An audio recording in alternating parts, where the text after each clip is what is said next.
Welcome everyone. I'm Ephraim Katsir.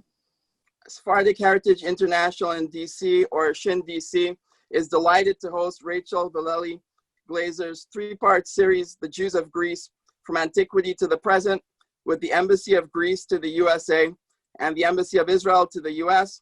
We would like to acknowledge some of our members, SHIN partners Rose and Robert Capon, who dedicate this program in loving memory of Daniel Capon and Sophie Sasbon Capon, Aleichem Shalom.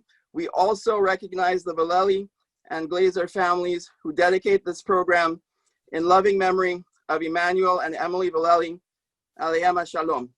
The opening remarks for this first session will be given by TAMMY BEN-HAIM, Minister for Public Diplomacy at the Embassy of Israel in Washington, DC, where Minister BEN-HAIM has served in that role since August 2018. As a career diplomat, TAMMY has spent more than 15 years in the Ministry of Foreign Affairs and over 20 years in civil service. During her time at the ministry in Jerusalem, TAMMY worked on both the Central and South Asia desks. In prior years, she served as Deputy Chief of Mission in Athens, Greece, and as Counselor for Internal Politics in New Delhi, India.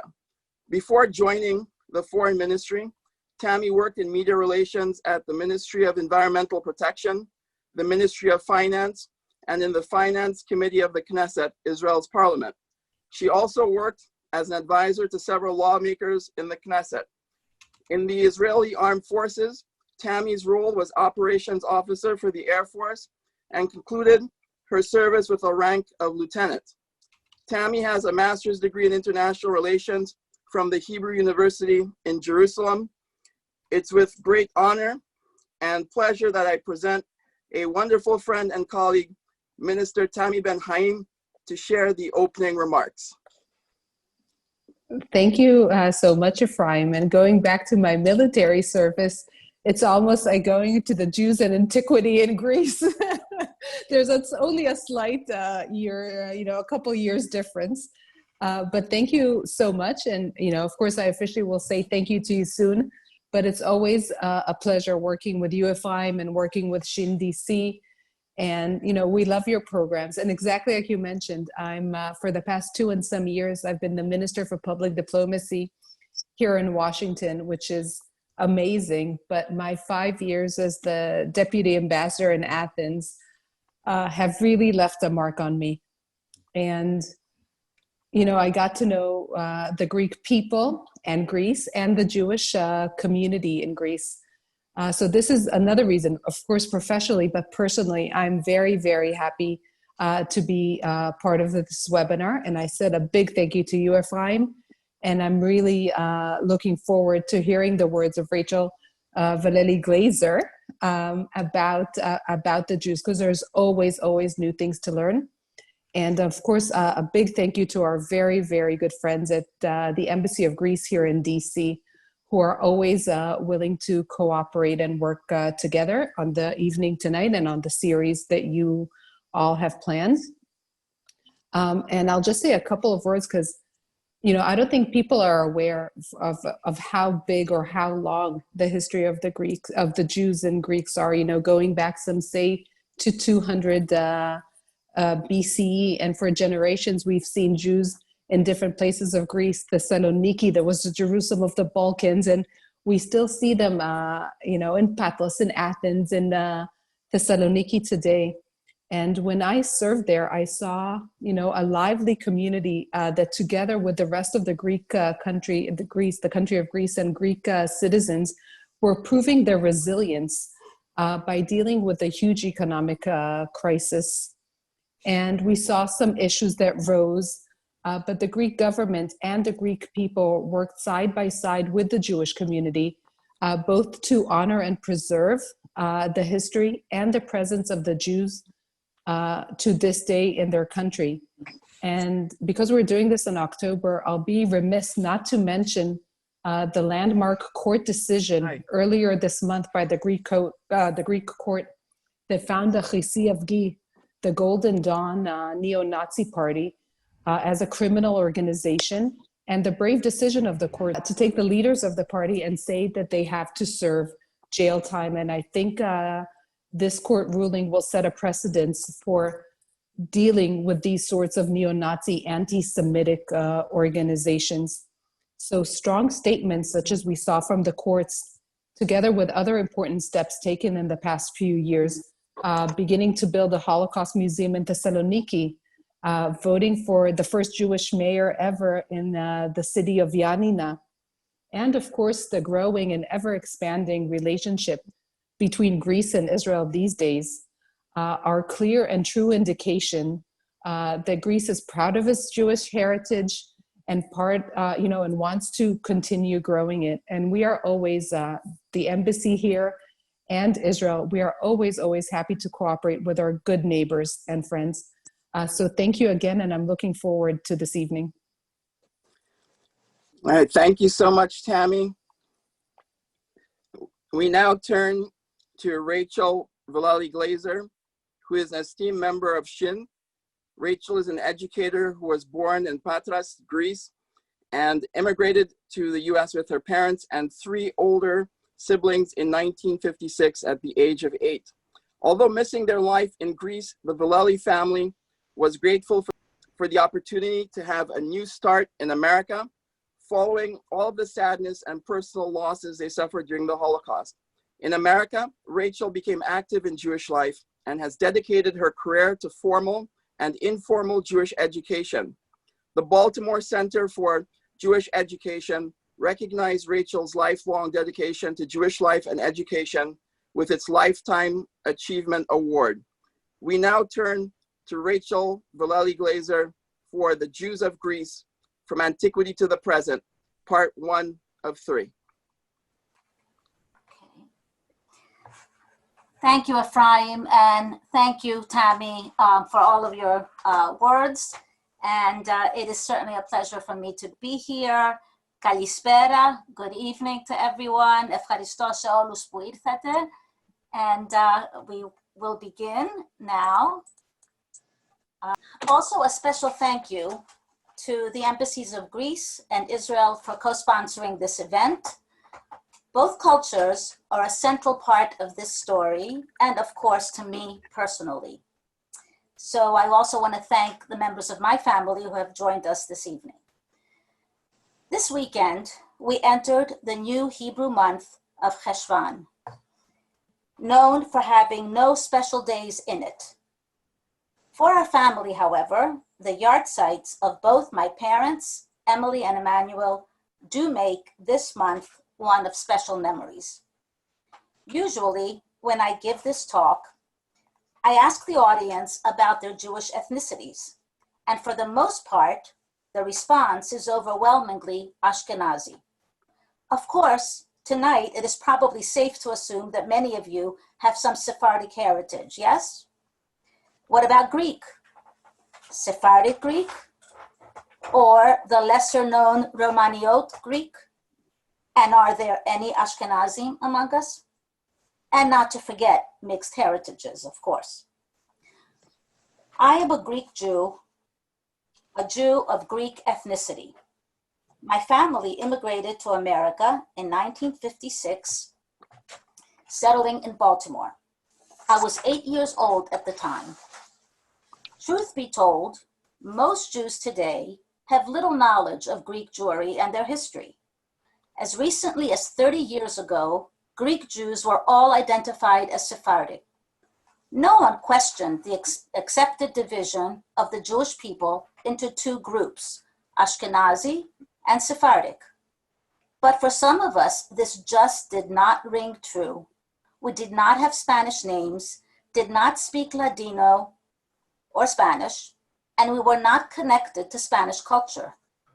It was not until I myself began to study Jewish history and engage in family research that I discovered, to my delight, that my family actually belongs to another Jewish ethnicity known as Romaniot Jewry, an ancient Jewish group, which historically includes mainly Jews from the Greek world and the Balkans.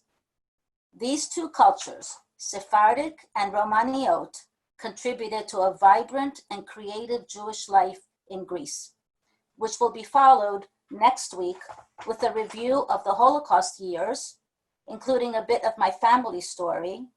And then in our third session together, we will discuss customs and rituals that are unique to Greek Jews. Greek Jews have always been very proud of their identity as both Jewish and Greek. The perfect blend, you might say, of the two most vibrant cultures of antiquity. When Greek Jews, even today, are asked to define their sense of identity, they often express one idea. Among Greeks, we are clearly Jews, but among Jews, we are clearly Greek. Talk about a split personality. As a Greek Jew in America, I can identify with this description of self. Among Greek Americans, I feel distinctly Jewish, but among American Jews, I continue to feel distinctly Greek. Both parts of my identity are strong and precious to me. And on top of this, I am also American. But most people never even associate the word Jewish with the country of Greece. No one spoke about this small but ancient Jewish community that was responsible for keeping Judaism alive in the early dispersions of the Jewish people. And until very recently, Greek Jewry was a forgotten population. Hopefully, this impression is now changing as more attention is being given today to the many different Jewish ethnicities that make up the entirety of the Jewish people. Let me share a moment that I remember from our first days as a new immigrant family in Baltimore in 1956, 64 years ago, when we first met with a social worker assigned to us from Jewish Family Services. Since language was an issue, our well-meaning social worker began to speak to us in Yiddish. Well, Yiddish was, of course, as foreign a language to us as any other. And my father explained that we were Greek Jews and did not speak German or Yiddish and did not understand it, even if it was spoken louder or slower. The social worker's reaction? What? You do not speak Yiddish? How can you be Jewish and not speak Yiddish? Well, talk about feeling out of place. I may have been only 8 years old, but that reaction made such an impression on me. Of course we were Jewish. Of course we were Greek also. Why was that such a difficult concept to grasp? That was the moment we understood that our transition from the Mediterranean to America would take some work. Who are the Jews of Greece? Actually, the Jewish presence in Greece goes back to ancient times, when Jewish people migrated there to escape war and to pursue commercial opportunities. Some believe that these migrations may have begun as early as the first dispersion of the Jewish people, following the destruction of the first temple in 586 BCE, when the Jews of Judah were exiled to the Babylonian Empire. From there, some may have migrated to Egypt and to the Balkans or Greek peninsula, where they stayed to build their lives as Jews in a new land. The first recorded mention of Judaism in Greece dates from the 300s BCE on the island of Rhodes. According to an ancient historian, Josephus, Aristotle wrote about meeting a Jew who was fluent in Greek. He said, "The man was a Jew." Now this man, who entertained a large circle of friends, not only spoke Greek, but he had the soul of a Greek. He came to converse with me and other scholars to test our learning, but as one who had been intimate with many learned men, it was rather he who imparted to us something of his own. What does this simple passage show us? Well, it appears that this Jew was Greek-speaking and learned enough to have a discussion with Greek scholars like Aristotle, to the point of being praised for what he taught others. He even had a Greek soul. So as early as the 4th century BCE, Jews were living among Greeks and felt comfortable being part of the upper educated class. The first Greek Jew known by name is thought to be Moschos, son of Moschien the Jew, a slave who is mentioned on an inscription from around 300 to 200 BCE, recording his freedom. This inscription says, Phrinidas will release Moschos to be free, dependent on no man. But if anything happens to Phrinidas before the time elapses, let Moschos go free wherever he wishes, to good fortune. And witnesses, set up by Moschos, son of Moschien the Jew, at the command of Amphiaraus and the goddess Health, having seen a dream in which Amphiaraus and Health commanded him to write it on stone and set it up by the altar. These two artifacts are evidence of both upper-class Jews and Jewish slaves in Greece at this time. A little later, in the 2nd century BCE, Josephus records that the Athenian people passed a resolution to honor a man, John Hyrcanus, probably the Hasmonean king and high priest of Judah, by raising a statue of him in the public square in Athens. Once again, we see Jews in the Greek world who are recognized and praised. We know that when the Babylonian exiles returned to Judah to rebuild the Second Temple, some probably stayed on in the lands they had become accustomed to living. They may have kept their Jewish identities, but perhaps not. During this Second Temple period, the most legendary and well-known meeting between Greek and Jew took place, with the arrival of Alexander the Great in 333 BCE, after defeating the Persian Empire.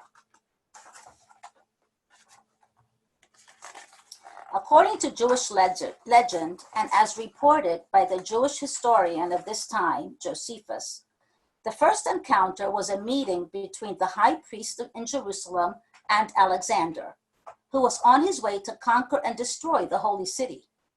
His first stop was Mount Scopus, from where he looked down onto the Temple Mount and saw a great procession of priests and Levites, led by the high priest in his royal robes and wearing the headpiece on which was inscribed the 4 Hebrew letters of God's name. At this sight, Alexander threw himself prostrate to the ground, as if bowing to the gods. When his generals asked why he was showing such reverence, Alexander related a prophetic dream he had had before he ever came to Judah.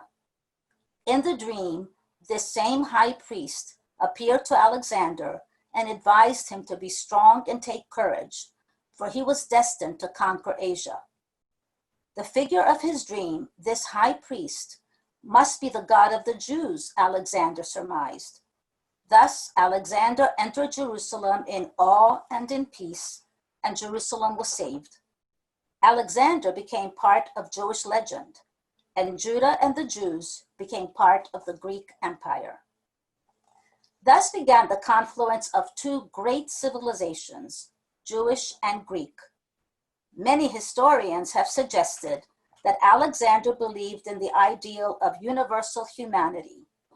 The oath he gave in 324 BCE at a banquet before 9,000 Greek and Asian officers gives us some insight into this leader of the ancient world. I will just read a couple of passages from this amazing oath. In Alexander's words, "It is my wish, now that the wars are coming to an end, that you should all be happy in peace. From now on, let all mortals live as one people in fellowship for the good of all. See the whole world as your homeland, with laws common to all, where the best will govern regardless of their race. Unlike the narrow-minded, I make no distinction between Greeks and barbarians. I, on my part, see you all as equal, whether you are white or dark-skinned. and I should like you not simply to be subjects of my commonwealth, but members of it, partners of it. This is an incredible document, even for us today. We see that Alexander's purpose was not merely to conquer nations or to acquire riches for his own self-worth and promotion, but to unite all people with the bonds of peace and mutual respect. For sure, Alexander believed that his rule was the right one and that he, along with his empire, was above all others. Still, we can't help but be amazed at his enlightened approach to leadership at that time. Alexander's empire attracted the Jews because of its welcoming policy, commerce centers, and international trade routes. Jews were accepted and integrated into the Hellenistic world. They admired Alexander the Great's style of governing that allowed for religious and civil liberties for his subjects. Archaeologists have discovered ancient synagogues and other artifacts along with literary sources, such as the writings of the historian Josephus, the philosopher Philo, and St. Paul of the New Testament, that confirmed the presence of thriving Jewish communities throughout the cities of ancient Greece as early as the 3rd century BCE. The remains of the oldest synagogue in European soil has been discovered on the Greek island of Delos and dates to the 1st century BCE, as well as evidence of synagogues in ancient Athens and in the city of Chalkis, the oldest continuing Jewish community in Europe. In the year 270 BCE, the 70 Jewish Torah scholars translated Jewish scripture into Greek, which we call the Septuagint, opening up the study of the Hebrew Bible to the Greek world. The Septuagint was held in great respect by Jews in ancient times and continues to be studied today. Jewish lore and tradition also ascribe divine inspiration to the translation. Alexander brought great changes to the Jews of the Near East. Greek and Jew would now share the same world, and from this would come great creativity and strength, but also conflicts and contradictions. The rabbis have a saying, with each new language a man learns, he also acquires a new soul. How could Hellenic culture that centered around a multitude of gods, the worship of physical beauty, the rise of urban city-states, and a new Greek identity be reconciled with a Jewish culture that centered around one unseen God, Torah, spiritual life, an agricultural economy, and a sense of independence? This would not be an easy task. With the death of Alexander, the Hellenization of all Judah, so as to unify the empire, became the goal of his successors. Although many Jews welcomed Hellenization as an enlightened culture, Jewish traditionalists saw it as a threat to Jewish identity. Greek efforts at Hellenization of the total empire became increasingly more oppressive until a full-fledged rebellion was waged against the Greek army by the Hasmonean family, better known as the Maccabees. Battles continued to rage on and off against Hellenism for Jewish independence. For sure, not all Jews were supporters of the Maccabees. Many believed that the Hellenic world was the future and wanted to be a part of it. But as we know from the Hanukkah story, the Maccabees were victorious, and in 165 BCE, the temple was rededicated to Jewish worship. And for the next 100 years or so, an independent Jewish state was restored. But the Greek and Jewish cultures had already become linked, and the two nations connected in many positive and exciting ways, even as they remained distinct peoples. With the rise of Rome, Alexander's empire, including Judah, now Judea, came under Roman domination, and another Jewish dispersion occurred with the destruction of the Second Temple by the Romans in the year 70, marking the end of the Jewish Commonwealth. Jews were taken to Rome as slaves, along with the treasures of the temple. Eventually, new Jewish communities were established throughout the Greco-Roman Empire, including Greece, and so began the larger diaspora in the lands of the Mediterranean. So for more than 2,000 years, there has been a continuous Jewish population in Greece. Greek Jews have survived over 2,000 years of political and cultural changes, from Alexander the Great's Greek Empire, to the Roman Empire, to the Ottoman Empire, to the Byzantine Church, and to the modern country of Greece. These Jews of antiquity have come to be known as Romaniot Jews and trace their history to the exiled Jews who first settled in the lands of the ancient Greek world. The term Romaniot refers to the Greco-Roman Empire, which ruled this area for hundreds of years until the Middle Ages. The Romaniot Jews and their descendants have been a consistent presence in the Balkan Peninsula, and specifically Greece, since ancient times, despite the different empires that ruled the area. The Jewish diaspora spread to the cities of the Mediterranean. It is thought that the Romaniot Jews may well be one of the oldest groups of diaspora Jews. The ancient Greek historian of the 1st century BCE, Strabo, wrote a 17-volume work, Geographica, about people and places known in the Greek and Roman worlds at the time.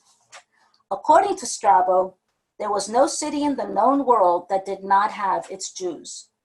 It is estimated that 2,000 years ago, 1/10 of the Greco-Roman world were Jews, meaning 1 million out of an estimated total population of 10 million.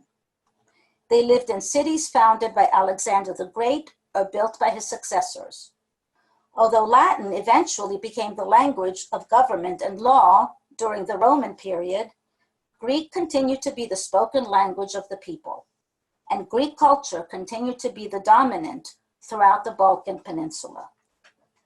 The Greek world had profound influence on the Jewish world.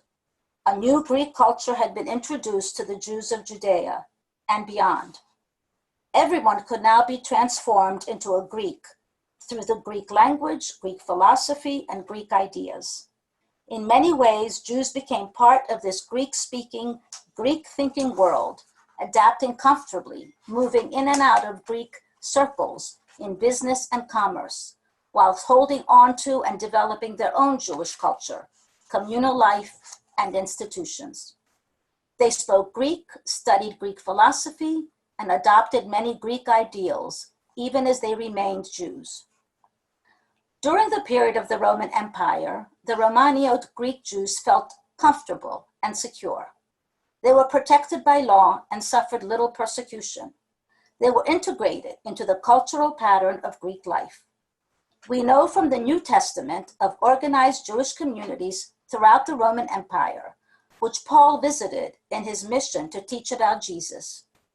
Paul, a Greek Jew in this Greco-Roman Empire, was born to a religious Jewish family and was originally named Saul, but changed his name to the more Hellenized Paul. A follower of Jesus, Paul spread his understanding of the teachings of Jesus to the Jews of the diaspora. He tried to attract other Jews to their ranks, preaching in synagogues on Shabbat. After the adoption of Christianity by Roman Emperor Constantine in 312, Jews began to experience periods of persecution and forced conversion by the very Christians who once themselves were Jews.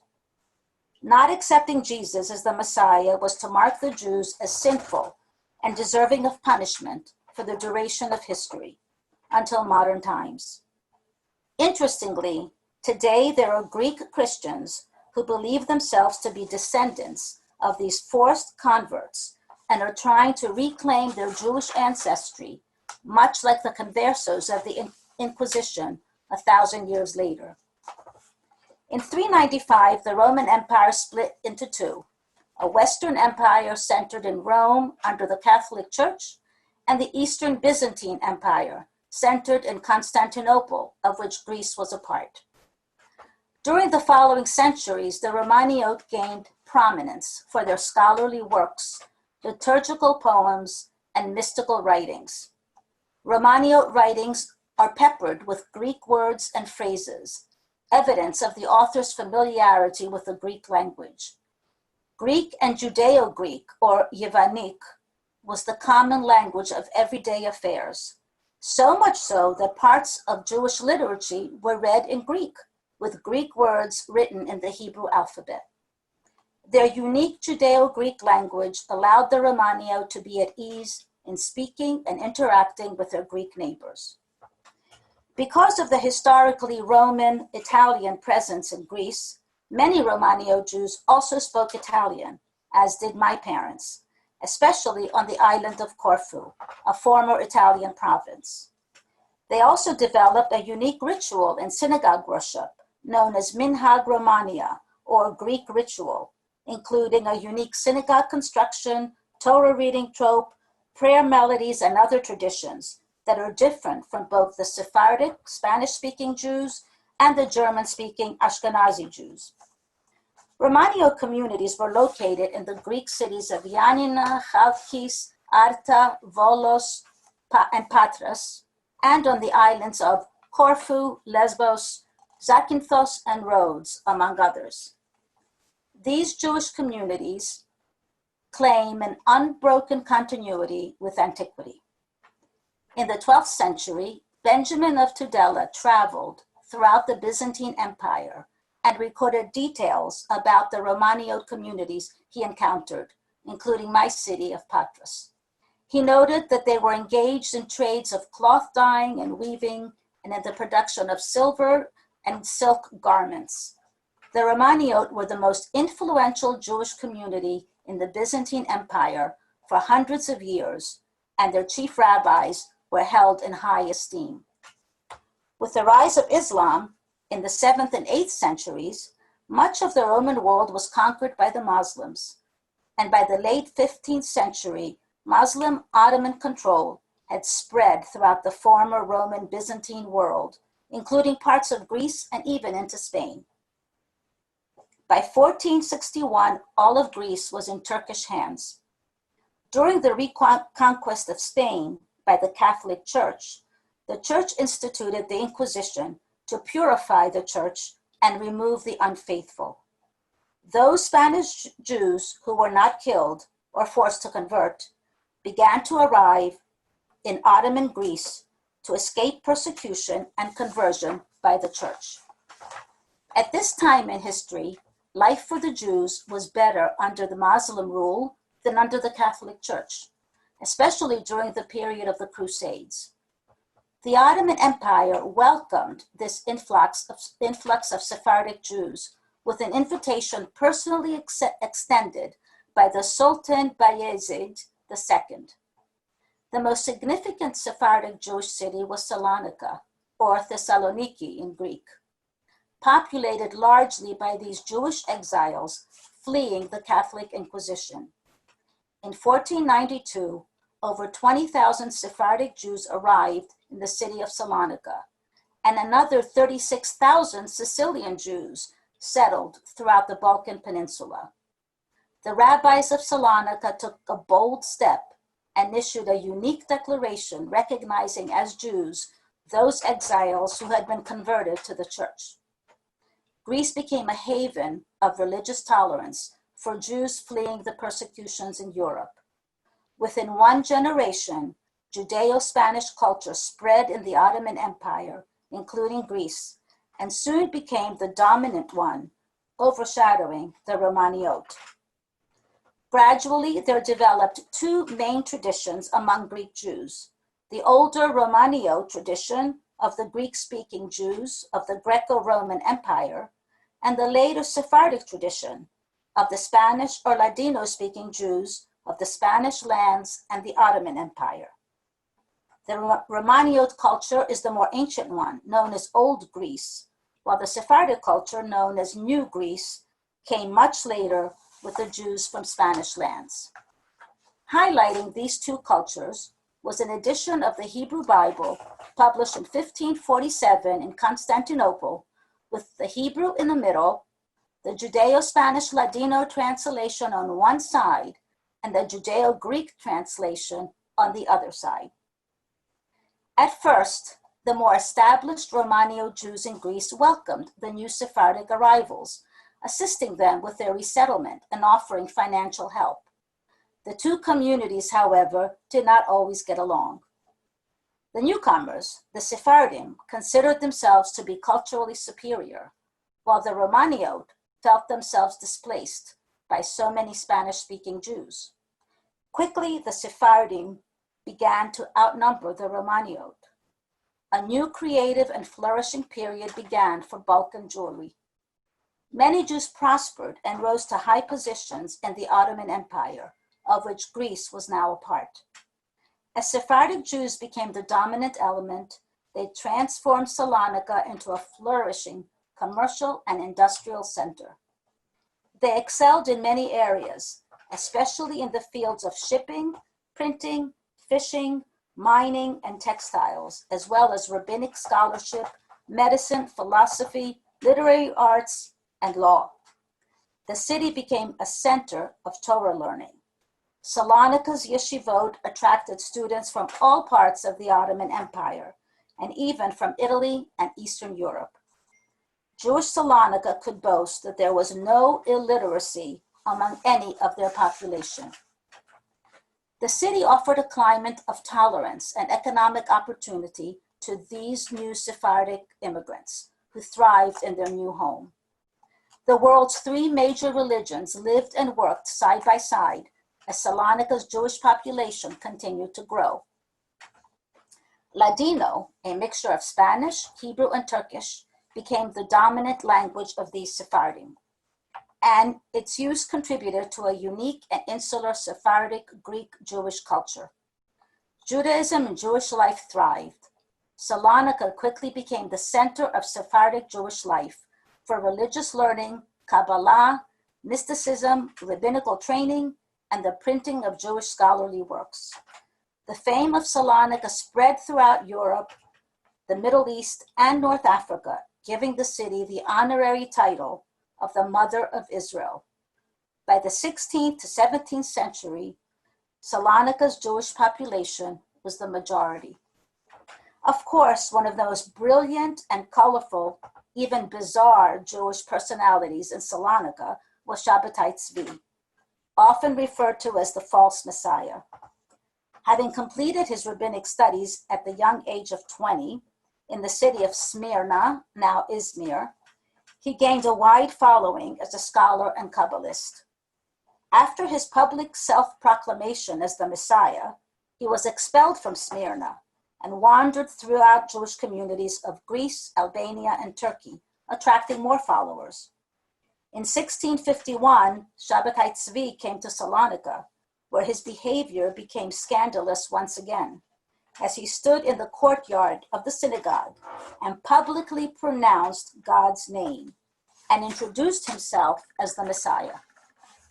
Even though the rabbinic council acted quickly and expelled him from the city, Shabbatai Tzvi continued to proclaim his messianic doctrine throughout the Sephardic world. His claim caused so much turmoil for the Ottoman government that he was imprisoned by the Sultan, eventually converting to Islam. Although many of his followers were rightfully disillusioned, others continued to believe in him and his teachings, even to the extent of also converting to Islam, as did some 300 Salonika families, whose descendants are still known as the Donmei. This is just one example of the variety of ideas and beliefs that circulated in the unique atmosphere of Jewish Salonika. The 19th century in Europe was a time of creation of new national states and regional nationalism, with each European nationality demanding freedom from the controlling powers. The Jews of the Balkans suddenly found themselves surrounded by new nations, and their loyalties were called into question. In 1821, the Greek War of Independence against the Ottomans erupted. Because the Jews historically had a positive and close relationship with the Ottoman administration, they were often seen as disloyal to Greece. in a flare-up of anti-Jewish sentiment fed by false blood libel accusations, 5,000 Jews were massacred in attacks and riots, while many others were driven away from their communities, which were decimated, including my city of Patras. Many cities lost their ancient Jewish presence until it was safe for Jews to return and rebuild. In 1832, modern Greece gained its full independence as the Ottoman Empire began to weaken. And by 1912, Greece had seized Salonika with a population of close to 90,000 Jews, most of them Sephardic. The city was so heavily dependent on the Jews that on Friday afternoons, all commercial life came to a standstill until after Shabbat. A humorous description of life at that time states that Salonika was a place where people worked only 4 days a week, while resting on 3 consecutive days: Friday for Muslims, Saturday for Jews, and Sunday for Christians. Salonika was now the center of world Sephardic Jewry, and Ladino was the language of business. The community enjoyed an active intellectual, religious, and social life with over 30 synagogues, 10 clubs, a college, 4 high schools, and 16 grade schools. They created a health and welfare system unlike any other thus far in the diaspora, including hospitals and asylums, orphanages, homes for the elderly, and Zionist organizations. Interestingly, many of Salonika's Sephardic Jews never became comfortable with speaking Greek, and in fact, could function very well without it. Even non-Jews learned to speak Ladino to benefit their businesses. By 1913, modern Greece took its final shape, and former Jewish communities that had fled returned to the cities.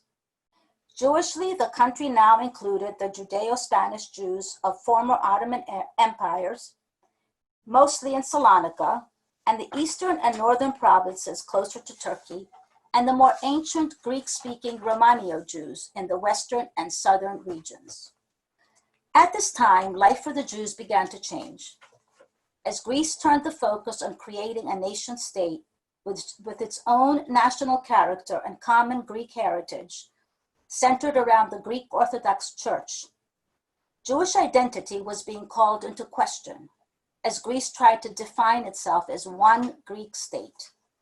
In general, for the Romaniot Jews, this did not present a problem, as they were already Greek-minded and connected to Greek culture from ancient times.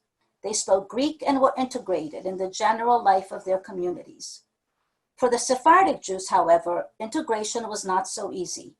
They were insular, holding on to their own language of Ladino, and often keeping themselves apart from their native Greek populations. In 1917, Salonika suffered a devastating fire, which destroyed most of the community's infrastructure. The city was almost totally destroyed, along with 16 of its 32 synagogues. 73,500 people were left homeless. As a result, many of Salonika's Jews emigrated during this period between the 2 wars, and the population decreased to 50,000. Many settled in the land of Israel, especially during the 1930s, when Salonika's Jewish dock workers were recruited to operate the newly constructed ports of Haifa and Tel Aviv.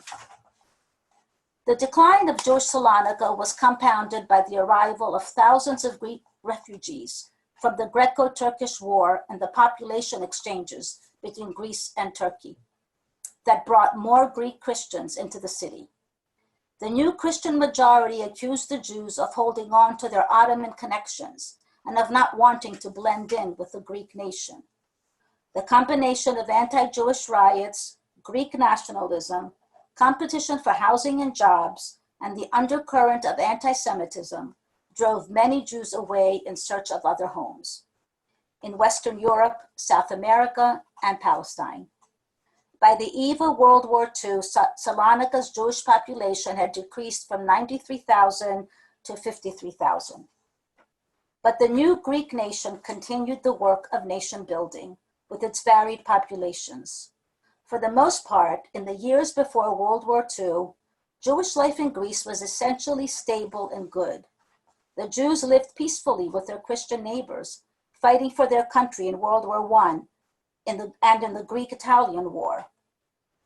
Jews were respected members of society, involved in many businesses.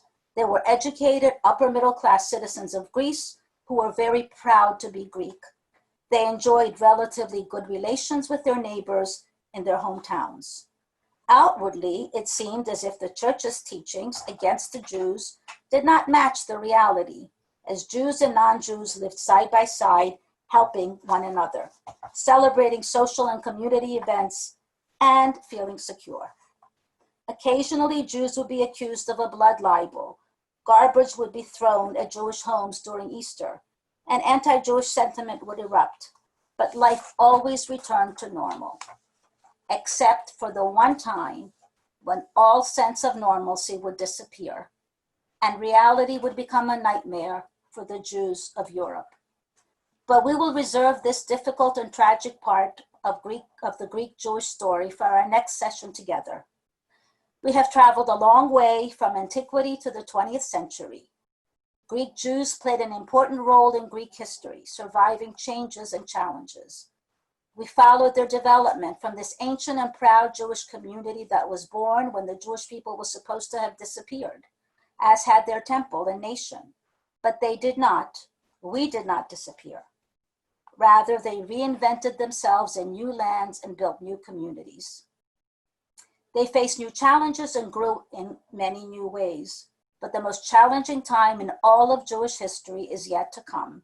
And our story will continue next week with the near total destruction of the community when Greece fell to Nazi Germany. Thank you for your interest, and I look forward to continuing next week and talking with you. Thank you. I am happy to answer questions or have comments. Anyone who wants to make a comment or add anything. It was great. I didn't believe you would do it in less than an hour. So kudos, amazing. Right, all those centuries, huh? So yeah, and all that history. I'd like to encourage anyone, if you have any questions, now's the time to ask them. In Greece, did non-Jews have much of a sense of a difference between Romaniot and Sephardim? According to what we know, is that Romaniot Jews integrated much more better than the Sephardic Jews, because Romaniot classically, they spoke Greek from the very beginning. They did have a Judeo-Greek language, but mostly it was not spoken. Mostly it was written. So from the beginning, they were more Greek-minded. They were the ones that were, with Alexander the Great, they were the ones that were more connected from ancient times. So they had way more years to be connected to Greece than did the Sephardim, who came many years later. Thank you. At least Spiros Good evening. has a question. Hi, Spiros. Hi, how are you? Great presentation. I'm so impressed and I love it. So, musically speaking, do we have a record of the Romaniotico repertoire? I know that the Sephardic, the Sephardio repertoire and music is something very active in northern Greece. I would really be interested, I am interested to know if there are any records that we can, look for, like the Library of Congress or somewhere in Greece, that it's possible. Oh, There's an old folkways record. I forget the name of the Amnon Shiloh that includes Romaniot songs. Mm-hmm. Also in the library at Hebrew University, at the archives, several Romaniot Jews have been recorded, but nothing has been pressed from it. We have Congress also has some. there's a recording of Romaniot prayers out of the synagogue in Yanina. Yes. Okay, so as you mentioned, a lot of the Romaniotes, they were speaking Greek. So I wonder if somehow there is a Greek language repertoire, and and I'm sure that they had also their traditional dances, the traditional cuisine, etc. So I wonder if there is any repertoire from Epirus area, like Ioannina or Arta or Patra, that they exist with Greek language, but keeping the tradition of the Romaniotica. Do you have anything in mind? Or? You mean for the Romaniot, in terms of Yes, yes. If there are any singers that they were, Greek speakers, or if there were any cultural centers back then, or any repertoire that there was, right. So there are some recordings of, it's mostly liturgical, the prayer, rather than, I don't know of any songs that are particularly Romaniot songs. And I think that Ephraim has some recordings, right? Correct. Of Romaniot. Okay, because I'm really interested on this repertoire. We'll try to get them. Yeah. Okay. Hi, Rachel. I don't know who I'm saying hi to. Hi, it's Esther Burston. Oh, hi. Hi, Esther. Hi, how are you? Okay, well, Thank you, by the way. Hi to Ricky also. Yeah. So I wanted to know, what is the Jewish community in Greece like now? In the town that you were in, is there still an active Jewish community? Yes. So actually, I that goes into next and the week after. But the Greek Jewish community in total now in Greece is about 5,000. In Patras, my city, there are none. And it was always a small city, but there are none. In Athens, there's about 2,000. Salonika in about 2,000, also in Salonika, and 1,000 scattered around, basically. And then there's also some cities that have, a few here and there, 50 Jews.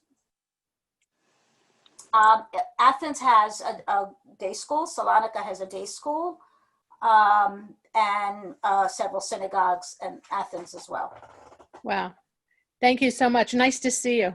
Good. Thank you. Thanks for coming. Right. Tell Jen I said hi. Elaine Saffron has a question.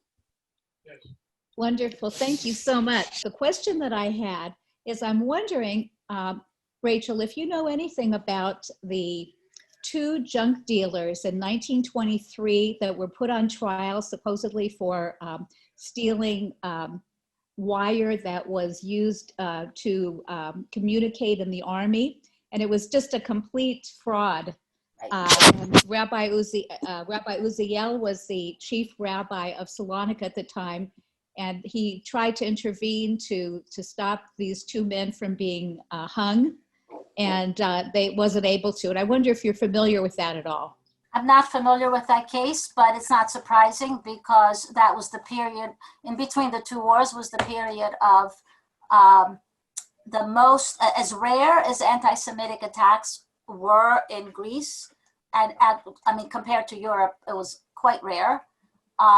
It did happen, and it happened during this period when Greece was trying to build themselves as a new, as one country, one Greece, Right. especially after taking the last of the Ottoman Empire territories. And Salonika was one of the last that came to become part of Greece. And so there was a lot of, also there were population exchanges between Turkey. Right. And I just have one more question. And so I if just you want to say the refugee, that issue came up, and the loyalties of the Jews came up. right, you're saying that the Jews in Salonika or in Greece were not that persecuted until maybe the 1930s, but it seems to me that to go from they were not persecuted Well, compared I to didn't say other they were places.